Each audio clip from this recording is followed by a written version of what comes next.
एक नन्हा बंदर खेलते खेलते अपने मम्मी पापा से बिछड़ गया और जा पहुंचा इंसानों की दुनिया में, जहां कुछ शरारती बच्चों ने उसे डराया, सताया। क्या कोई उसे बचाएगा?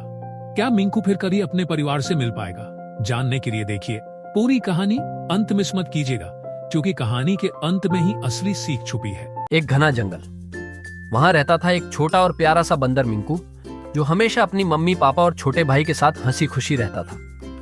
एक दिन सभी मिलकर लुका छुपी खेल रहे थे। मस्ती में मिंकू खेलते खेलते घर वालों से कुछ दूर निकल गया। तभी एक भौंकता हुआ जंगली कुत्ता उसके पीछे पड़ गया। जान बचाने के लिए मिंकू दौड़ता गया और बहुत दूर इंसानों की बस्ती में जा पहुंचा।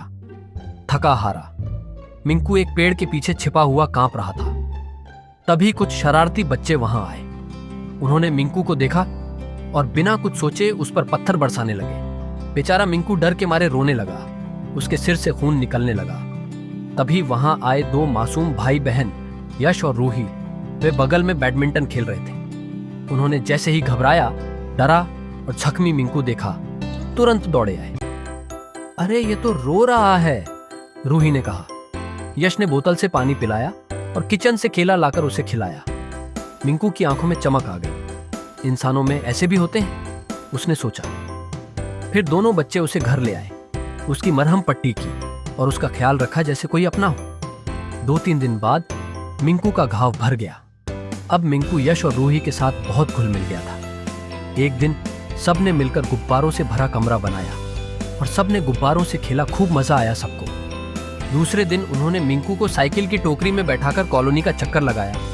लोगों को देखकर मिंकू बड़े ठाठ से हाथ हिला रहा था। लेकिन एक शाम यश ने देखा कि मिंकू चुपचाप एक कोने में बैठा आंसू बहा रहा है। क्या हुआ मिंकू? रूही ने पूछा। मिंकू ने इशारों में बताया, उसे अपने मम्मी पापा और छोटे भाई की बहुत याद आ रही है। अब तो घर का रास्ता भी भूल गया है। यशा और रूही ने एक योजना बनाई। वो मिंकू को पास के जंगल में ले गए, जहां उन्होंने जानवरों की पहचान टीम से मदद ली। कुछ घंटों की खोज के बाद मिंकू की मम्मी पापा और भाई मिल गए। मिंकू खुशी से उछल पड़ा। उसकी आंखों से आंसू रुक ही नहीं रहे थे, लेकिन इस बार ये खुशी के आंसू थे। उसने अपने परिवार को यश और रूही के बारे में बताया। बंदर का परिवार बहुत भावुक हुआ और बोला, अब से इंसानों से डर नहीं लगेगा, क्योंकि हम जान गए कि अच्छे लोग भी होते हैं। उस दिन के बाद मिंकू का परिवार कभी जंगल से बाहर नहीं गया, लेकिन मिंकू हर हफ्ते यश और रूही से मिलने जरूर आता है।